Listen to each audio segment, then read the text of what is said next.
En toile de fond, l'actuel est là, vous le savez, Modric va donc quitter le Real Madrid. Qui pour le remplacer dans l'entrejeu, les amis? Deux options. L'option 1, on en a déjà parlé, c'est Wirtz. Mais attention, une deuxième option vient d'entrer en jeu. C'est le champion du monde argentin de Chelsea, Enzo Fernandez, qui entrerait en scène, les amis. Regardez tout d'abord le quotidien allemand Bild, qui nous dit très clairement que ça va s'accélérer avec le Bayern Munich dans les tout prochains jours. Trois hommes clés, bien évidemment, au Bayern.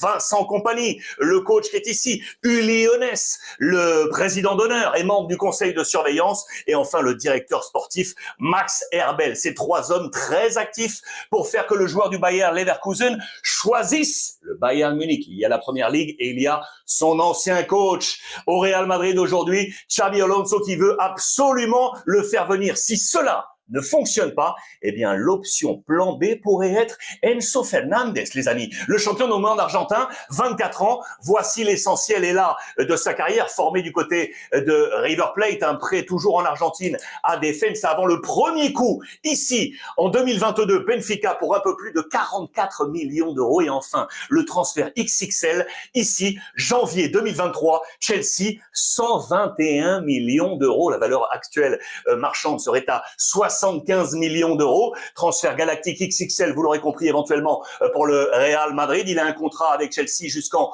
2032. C'est un joueur équipementier Nike. Voici ses performances cette saison en club, toutes compétitions confondues. Total de 44 matchs, 7 buts et 13 passes décisives en première ligue.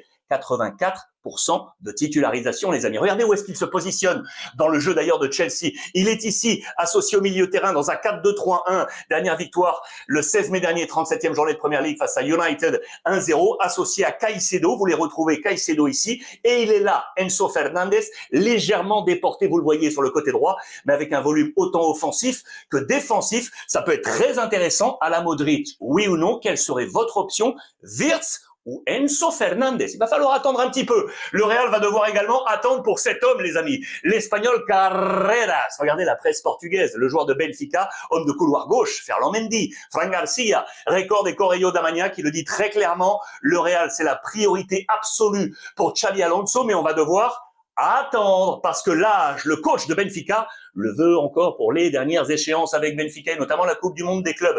Que va-t-il se passer? Regardez, c'est la même résonance du côté de Ojogo. Je vous l'ai mis ici. Il est dans le 11 type du journal de la saison sur tous les talents. Il est là sur le poste de latéral gauche. Il est même, selon le journal, le meilleur défenseur, tous les postes du championnat portugais, devant des gros noms comme Moura de Porto ou encore son coéquipier de Benfica, Otamendi. Carreras va-t-il venir? Oui ou non, les amis? Là aussi, c'est une interrogation. L'autre nom, notez bien ça, c'est également dans la presse portugaise. Regardez, Abola nous parle de Rodrigo Mora, les amis. Il n'a pas encore 18 ans. C'est une pépite du FC Porto. On nous dit que le Real Madrid serait très attentif au prodige international. Section inférieure du côté du Portugal. Voici le dernier 11 de Porto dans lequel il a joué. C'était le 17 mai dernier. Victoire 3-0 face à Nacional. Il est là, poste offensif, couloir gauche, à la Vinicius. Vous l'aurez compris. Talent très intéressant. Regardez également dans les notations sur les meilleurs milieux de la saison. Meilleur milieu de la saison. Le numéro 1, c'est Coxu, le balèze de Benfica. Mais il est là, à la position numéro 2. C'est un gamin et le Real Madrid le suit de très très près en parlant de cette jeunesse et de cette régénération. Regardez cette petite histoire. Je vous ouvre une parenthèse. Je vous en avais parlé il y a 2-3 jours. Regardez les revues de presse. Je vous avais dit que le Barça était tout près d'enrôler Huysen. Vous le savez, le nouveau défenseur central du Bayern, du Real Madrid, aujourd'hui qui était du côté de Bournemouth. C'est Jordi Cruyff, le fils de Johan Cruyff, qui était dans l'organigramme, vous le savez, de direction du FC Barcelone. Eh bien, quand le jeune Huysen était à Malaga, eh bien, Cruyff était tout près d'aller le chercher, sauf que la Juve est passée devant. C'est cet homme qui est passé